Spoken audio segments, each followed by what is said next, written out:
Michael Johnson dealt with ADHD and bullying in his earlier life, and now he's taking his pain and turning it into art. In this edition of Quintin's Close-Ups, I sit down with him one-on-one. Michael, it is so good to see you.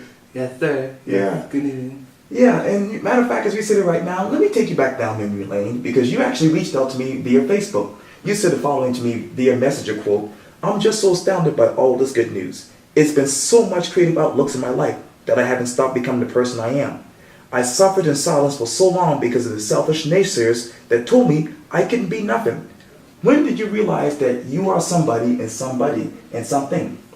Growing up with having to be ADHD with autism, it was so hard for me to learn how to communicate and cooperate with other people. But I had a very loving mother and a background of two older brothers and one sister that pretty much pushed me to become the better person I am. Also, my mother had to do it because she had to raise all of us by herself. Wow. Shout out to Mom. Yeah, exactly. My goodness, it's been such a groundbreaking road for me right now because I've been so bullied and assaulted countless times and just so overwhelmed of negative energy throughout the times I've dealt with that pretty much built me as the person that I am, that I have developed a very thick skin towards what people say to me to the point where I don't want to say anything to them at all. And I have also been just this type of person which I'm an ambivert at times where I can be very balanced, I can be very exciting, exuberant, very pop, full of color, very colorful and bold and very take action type of guy and type of person. Yeah. What has been your secret to dealing with HDH and bullying and almost physical assaults as you mentioned? Well, I can be very nonchalant at times, very nonchalant and very strangely calm to the point where it can catch my others off guard to the point where they assume that I'm just weirdo, that I just don't know anything at all. But I have a very intuitive third eye, as what you call it, because I can see right through people and certain motives of who's looking out for me basically, and how I should be able to just keep an eye off of the good people and the bad people. Let me turn to art.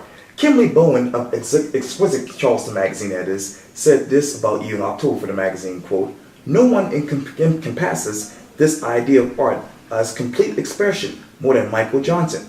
What I like about Michael is that he doesn't just express himself through art.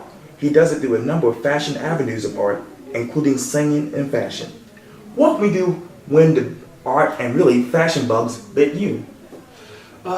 I've been so many inspired and just so very grounded by so many people who build themselves to be strong people. In the fashion industry, it's very you have to be very on time, very intuitive, very on check with what you're going to put out there, including art or fashion or entertainment, basically, because the industry is built upon the many blocks of talented people that have inspired so many people.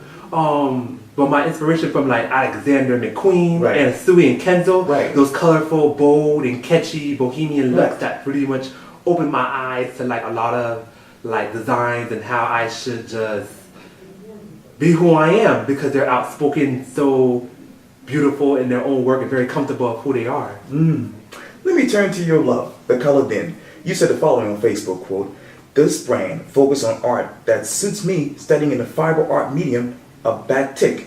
Why batik? Why now?"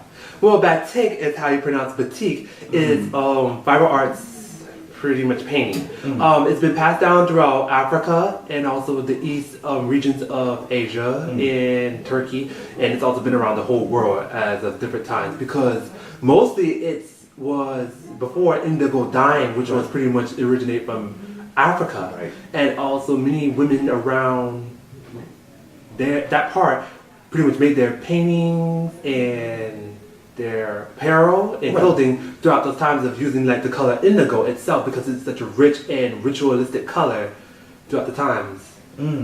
Let me turn back to life because Kimberly Bowen of Exquisite magazine also wrote this about you, quote, "Taking the inspiration from unfortunate experiences in his life and his mother and family support and encouragement, he continues to expand and expressing himself through his work. So what do you want to expand next?" I want to expand to the fact where like you can be able to do anything that you want when you put your mind to it. Because most days people have like so many small businesses and self-employment to the point where like they still have to get paid on like certain jobs that they don't like, Right. but don't shoot high enough so they could be able to just score what they're looking for or seek what they're looking for. And it's kind of like devastating because I've been at that point where like I've been so drained, so mentally assaulted by other people that I didn't know who tried to bring me down for who I am. And it's kind of saddening towards me that I see people like that often back in the day. And I pushed myself aside from there, and now I'm looking at this whole wide of positivity in my life that has been such a yellow brick road for me. You talk about that yellow brick road. A lot of those kids right now going down that particular road. What advice would you give them if you were to walk them down that road?